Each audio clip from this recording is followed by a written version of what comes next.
Jeg må få lov til å fortelle en ramsalt historie. I 1672 ble 2 bergenske handelsskip angrepet av sjørøvere utenfor Spania. Denne hendelsen ga jo navnet til 2 gater i Bergen. Tenker dette var noe dere ikke visste. Vi må si litt sånn historisk her bakgrunn. De urolige tidene på 1600-tallet skapte grobunn for sjørøveri i mange former. Og den verste faren var jo de nordafrikanske piratene fra de såkalte barbareskstatene. Algerie, Tunis, Marokko og Libya. Det var man spesielt redde for. Barbareskpiratene opererte særlig i Middelhavet og også langs kysten av Spania og Portugal. Og det betød slaveri og store løsepenger hvis man kom i hendene på disse piratene. Og en av følgene av dette var at i alle de dansk-norske kirkene så ble det faktisk samlet inn penger, såkalte ransoneringspenger, som ble samlet inn for å kjøpe fri folk fra disse piratene. For ellers ble de jo slaver resten av livet. Så blir det jo selvfølgelig også sagt at det ble samlet inn mye penger fra Bergen, men pengene gikk jo stort sett til danske sjøfolk, blir det jo hevdet. Men ja, det er som forholdet mellom Bergen og Oslo i dag, kanskje. Vel, for å unngå sjørøveri var det vanlig å seile under militær eskorte eller utruste handelsskip med kanoner og håndvåpen, slik at de var i stand til å forsvare seg når de ble angrepet. Denne ordningen ble gjerne kalt for defensjonsskipsordningen. Og det betyr at de som bygget og utrustet disse skipene fikk skattelette mot at de hadde dette ekstra utstyret ombord i skipene sine. Norske handelsmenn og redere var ivrig til å utruste defensjonsskip. Og ordningen sammenfaller med den bergenske sjøfarts første storhetstid. Det var et skattefritak på salt som gjorde at disse bergenserne var interessert i dette. For salt var viktig for dem. Saltet ble jo brukt i de norske fiskeriene oppover langs kysten. Og det jeg har lyst til å fortelle, det er jo historien om 2 sånne skip. Gyldenløves våpen som ble ført av kaptein Mitzel, Peter Mitzel. Og San Franciscos, som ble ført av kaptein Frans Ross. Begge bergensskipene var egentlig bygget etter modell av ordinære krigsskip. Gyldenløves våpen var størst og var bygget på Synnes, eller på Damsgård siden rundt 1670.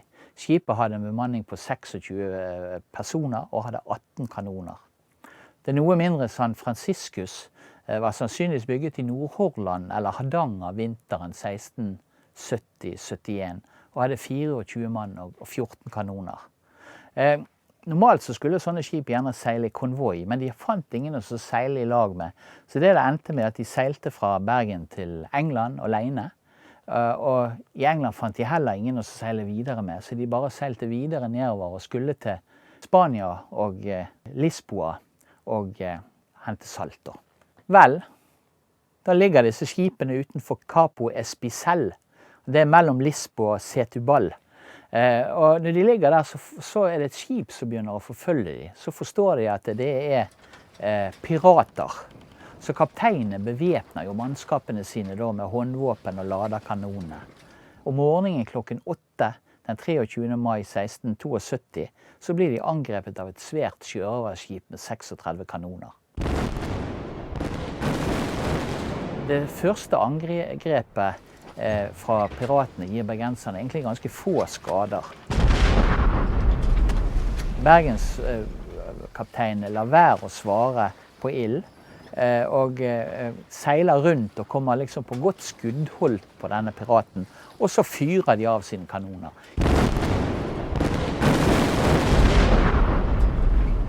Ifølge kildene så heter det at bergenserne var svært treffsikre. Tider skjedde neppe et skudd uten at det traff til målet, og det gjorde en fortreffelig virkning.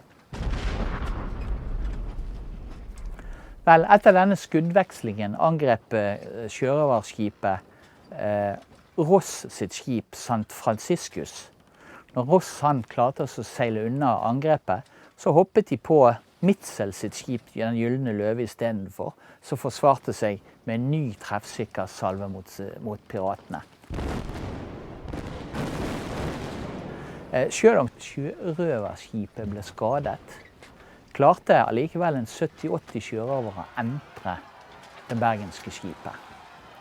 En del kom ombord i hulrommet ombord i skipet. Disse ble da rett og slett bare skutt rett ned av bergenserne. Men en del andre de kom seg opp på skansen og klarte da å ta seg ombord og beherske en del av skipet. Men kaptein Mitzel han var ingen tosk. Han hadde satt 2 kanoner opp på den ene kahytten ombord på skipet. Så han svidde av begge de 2 til ekstremt skade på disse sjørøverne. Så det at de klarte rett og slett å kaste sjørøverne tilbake og ut ifra skipet. Vel, piratene de hopper da tilbake til skipet sitt, og så begynner de å angripe Ross istedenfor, og hans San Franciscus. Når de er i gang med dette angrepet, så blir det fyr i skipet. Altså skipet begynner rett og slett å brenne. Så piratene tror at det er bergenserne som har satt fyr på skipet for at ikke de skulle komme i sjørøvernes makt. Så de rømmer jo rett og slett fra skipet. Og dermed så ligger, flammene blir fort slukket, og dermed så ligger de bergenske skipene i timesvis og så skyter på piratene uten at de klarer og erobrer noen av skipene. Så etter 8 timer så rømmer piratskipet vekk med store skader. Begge bergensskipene hadde skadde. Til sammen var det 1 død og 8 sårede. Blant annet hadde kaptein Mitzel mistet en finger. Da bergenserne kom til Lisboa, spredde ryktet om kampen med sjørøverne seg hurtig. Og kapteinene ble populære i byens selskapsliv. Kamphendelsen ble også nevnt i de katolske messene, så det var en stor ting dette her. Noen uker etter bergensernes ankomst til Lisboa, så kommer det en fransk fregatt til byen. Og den franske kapteinen kan fortelle at skipet som bergenserne slåss mot, det er det såkalte Løven, som var ledet av den algirske viseadmiralen. Og han kan også fortelle at sjørøverne hadde mistet 20 mann og hadde mellom 40 og 50 som var hardt skadet. Da bergensskipene vendte tilbake til Bergen med saltlaster i augusten 1672, ble varmt mottatt, og de ble forært hver sin sølvkorde, eller sølvbeslatte korde fra stattholder Gyldenløve, selvfølgelig for den tapre innsatsen. Begge skipene ble i tillegg reparert for kongens regning, og San Franciscus fikk i tillegg utvidede tollrettigheter. Og til minne om denne kampen mot sjørøverne ble også 2 smau i Bergen senere oppkalt etter de 2. Vi hadde Rossmaue og Mitzelsmuget som dukket opp på slutten av 1800-tallet.